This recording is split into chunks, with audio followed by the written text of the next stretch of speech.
மகாகவி பாரதியினுடைய அடுத்த ஆத்திச்சூடி 77ஆவதாக அமைந்திருப்பது மிடிமையில் அழிந்திடேன். மிடிமை என்று சொன்னால் என்ன? மிடிமை என்று சொன்னால் வறுமை என்று பொருள். வறுமை எதனாலே வருகிறது? வறுமை சோம்பலால் வருகிறது. உழைக்க மறுப்பதனால் வறுமை வருகிறது.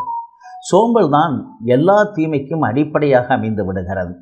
மடிமொழி கொண்டொழுகும் பேதை குடி மடியும் தன்னினும் முந்து என்று மிக அருமையாக வள்ளுவன் பேசுவான். எனவே சோம்பலை மடியிலே கட்டி கொண்டிருப்பவன் குடி விரைவிலே அழிந்துவிடும் என்பதுதான் அதற்கான பொருள். பஞ்சத்து நோய்களிலும் பாரதர் புழுக்கள் போல் அஞ்சத்தம் கண்ணார் கண்டும் கிளியே சோம்பி கடப்பாரடி என்று மகாகவி பாரதி பேசுவதை பார்ப்போம். கஞ்சி குடிப்பதற்கெல்லாம் இதன் காரணம் இவை என்னும் அறிவுமிலார் என்றும் மகாகவி பாரதி இன்னொரு இடத்திலே பேசுவதை பார்க்கிறோம். ஆனால் சோம்பல் மிக கெடுதி பாப்பா என்று பாப்பாவுக்கு பாடுகிற போது கூட பாரதி மிக அழுத்தமாக குழந்தைகளின் மனதிலே சோம்பல் கூடாது, முயற்சியும் கடுமையான உழைப்பும் வேண்டும் என்பதைத்தான் அவன் பேசுவதை காண முடிகிறது.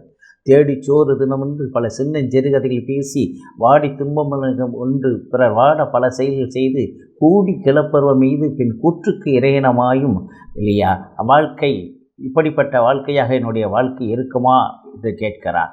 எனவே இந்த நிலையிலே மிடிமை இல்லாமல் வாழ வேண்டும் என்பதற்குத்தான் பாரதி இந்த சிந்தனைகளை எல்லாம் நமக்கு வழங்குகிறான். இமைப்பொழுதும் சோறாமல் இருந்து வறுமையை ஓட்ட வேண்டும் என்பதை எல்லோர் மனதிலும் இருக்க வேண்டும் என்பது பாரதியுடைய எண்ணம். சாதனையாளர்களை எப்பொழுதுமே சோம்பல் நெருங்குவதில்லை என்பதை அவருடைய வாழ்க்கையிலிருந்து நாம் பார்க்கிறோம்.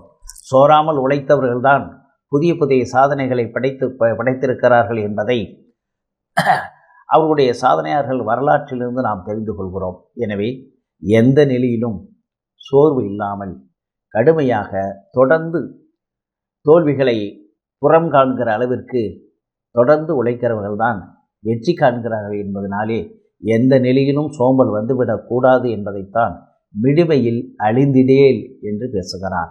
மிடிமை என்கிற ஒன்று எல்லோரையும் அழித்துவிடும். அதில் இருந்து நாம் தப்ப வேண்டுமானால் கடுமையான உழைப்பும் சோம்பல் இல்லாத சுறுசுறுப்பும் நமக்கு தேவை என்பதைத்தான் பாரதி இந்த ஆத்திச்சூடியிலே பேசுகிறார்.